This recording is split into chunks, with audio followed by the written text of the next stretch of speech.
Hello guys and welcome back to another FPL video. Today we're going to start with my favorite series of my channel. It's the best team for game week that is upcoming. So today it's for game week 9. I know game week 8 is still going, but I wanted to create a video just as early as possible to see what I can plan for game week 9 and how I'm going to approach it. Then I'm going to beat a differential draft that is going to help you gain massive ranks if you invest in those players.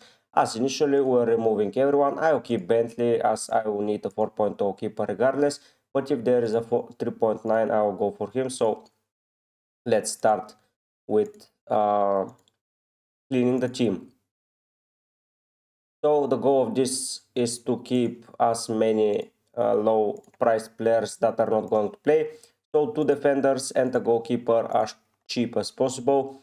And we're going to go from goalkeepers. We're going to sort them by price. And then we're going to go to the end. And we have a 4.0 keeper. So it's going to be Bentley. Going into defenders, sorting by price. We have several 3.9s. That is good, and I'm going to include them immediately. So Bella, Compachamp and Luke Thomas join the frame. I don't care about them. I don't care about what they're going to deliver because I'm not going to be playing them. Then I will be opening an FPL team. So I'll put my ID. This was my ID, right? Yeah. And then I'm going to put that team into it and see how it's going to be lining up exactly. Going now into game week 9, the best fixture for sure is Man City Southampton. Without a doubt, I think that we need to invest in several of their players, and I'm immediately going to bring in Haaland.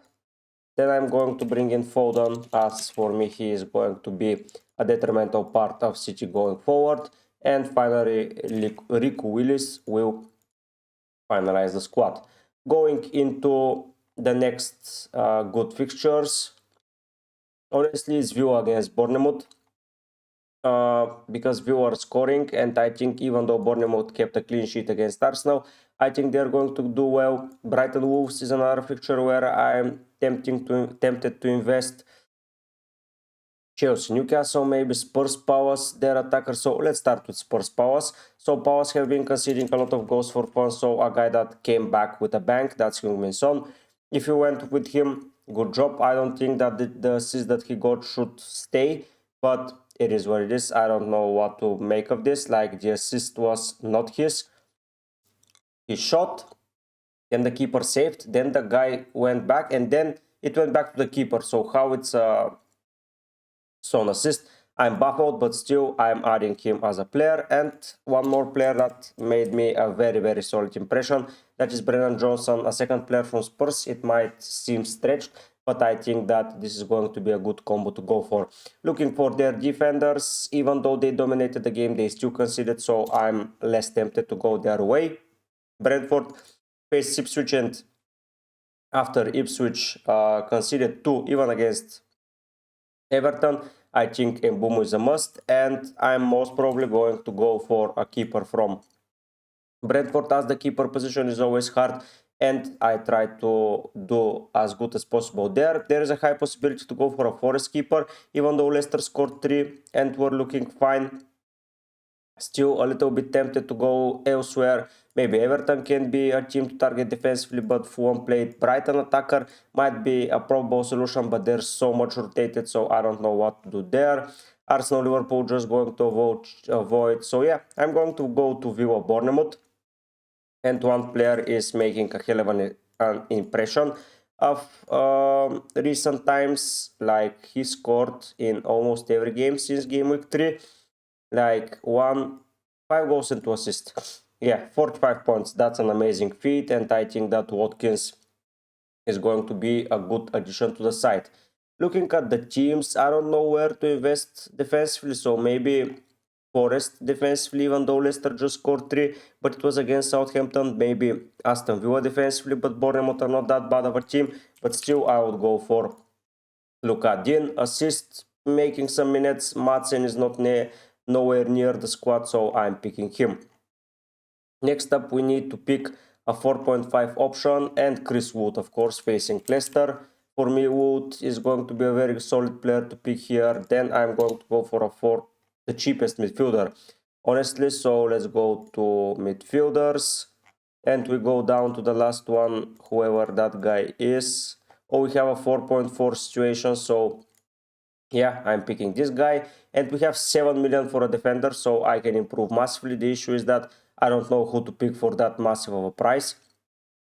Like, most of the defenders playing are not with good fixtures. Brighton maybe to go for a defender from them, but Wolves have been seriously scoring some goals. The defensive options for next week look, if I have to add, a little bit shaky, so I'm just going to go with a Fulham player because they face Everton, and I still believe that Everton are not that good of a team offensively.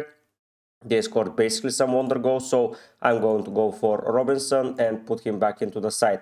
So the side is going to look something like that. I can even improve, so I can do even better. I can select Martinez here. He just saved a pen, and here instead of Gine, I will go for Collins. For me, he is a very, very solid player from Brentford, so I like that more. So coming here, it's going to be looking something like that. Here I'm selling off the expensive defenders. I'm picking Bella Compa Champ or something like that, who makes way for Robinson. Sales is another option to go for, or a Forest defender, but I prefer not to. Here the other guy was Thomas. I'm getting Thomas for the bench, and the other guy here was Morton from Liverpool, and Bentley Careyman there. So here I'm getting Collins, pretty good defender, pretty good offensively. In midfield, and Mbumo stays. Son is added into the frame. I know that I can go for a Spurs defender, but honestly, I'm not a very big fan of that right now, as they have been conceding. Even though Pedro Porro deserves a shout out, and I might seriously go for him. Yeah, let's go for Porro over Collins, as Porro will probably not keep a clean sheet, but he was so offensive, so let's give it a go to Porro here. I believe that is better defensively wise, especially if Marson is leaving the field that early as well. And the last guy here is Foden, of course. Up front, it's Wood, and here it's Watkins. So I think that's the best team for the upcoming game week 9. If you go for it, you're avoiding Liverpool, you're avoiding Arsenal, even though Arsenal are going to be without Odegaard and without Saliba, which is massive. Elsewhere, I think I'm good to go. Triple City, they have the best fixture. Crystal Palace for Spurs is going to be an easy fixture in my eyes. Everton for Robinson, I think it's a good fixture. And Mbumo against Ipswich. Maybe even Lewis is an option, but I want to have a penalty taker in Wood, so I have 4 penalty takers. I'm more than happy to keep that team that way. Maybe Raul is also an option, especially after Pereira missing the pen. I don't think that Pereira is taking any more pens up ahead of Raul, but yeah, even now Raul is a really, really solid option, especially facing against Everton.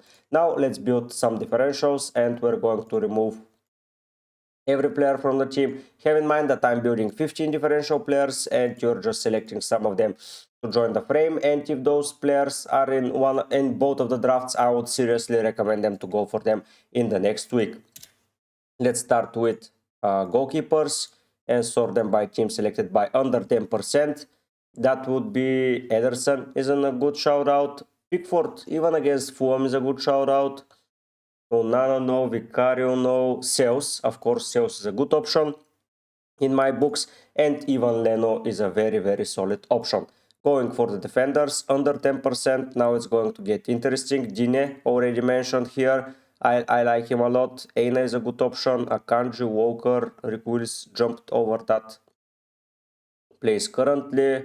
Trippier, Mikulenko, Justin, Cowell. Cowell is not with a bad fixture against Newcastle, but still I would avoid. Honestly, 8 Nuri, I don't know how I forgot about him. I know he is not keeping a clean sheet, and I wouldn't prefer him against any of those 3, but if I got 8 Nuri, I would select him. Udogi, he was in a very advanced positions. I will go for him. Van der Beek, sorry, but I think Collins is still, yeah, under that price range and under those percentages. So I'm going for him. And here we need one more. So maybe a City defender that is going to be in a good position. Let's say Ruben Dias. Yeah, those defenders I like for the price and I like for the percentages that they're owned. Going into midfielders, I'm going for Johnson. A good player to pick, I'm going for Son. I'm going to Foden. So pretty much the same midfielders as in this team. So any of those three players I believe are going to be gems going into game week 9. Especially the Spurs boys, they're going to have some good fixtures going forward. So yeah, I would honestly maybe select them, especially for the games against Villa and Ipswich at home. I think that those games are going to be different breed. Some other players to pick from: Garnacho played well, and I think Manchester United players deserve a shout out, and facing against the West Ham side that just conceded 4 against Spurs, and Garnacho played amazingly well. Like, those 4 players are better, but if you're going for a differential, Garnacho is a very solid shout out. Bowen is good against United as well. Adama Kovacic. Let's see for someone that is more interesting and it's not being spoken enough about. So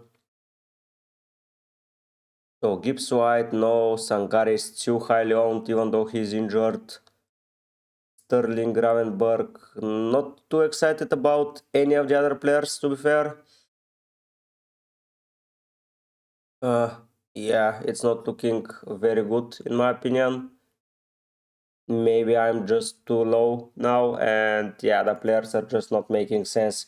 Let's get back to the good bracket and see. So Semenyo faces Aston Villa, no go. Chelsea, no. Unana, probably not a bad shout out. I would go for Bailey, honestly. Madison, not a bad shout out. Martinelli, Barnes, nah, it's looking very slim in the differentials of midfielders. Like, those 4 are differentials enough.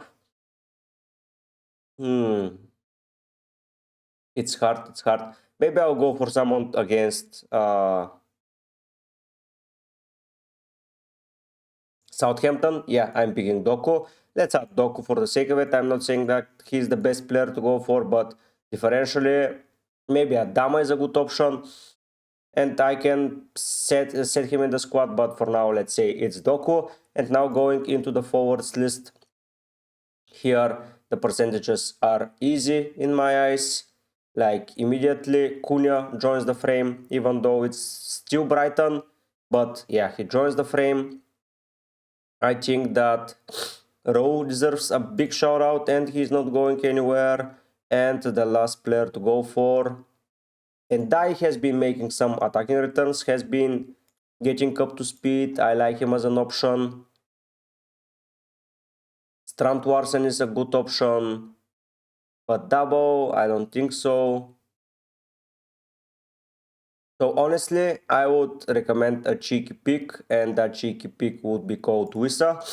I know that this is not the most exciting front line, but the midfield compensates. So this is the differential team that I would recommend. Honestly, Son, Foden and Johnson are the main stars here, and I would go for them immediately. Garnacho is a good option as well. This is the best team that I've created. I think it can get some improvements, especially if you don't prefer triple Spurs. You can go for a United player. So instead of Johnson, you go for Garnacho and the GW9, so something like that.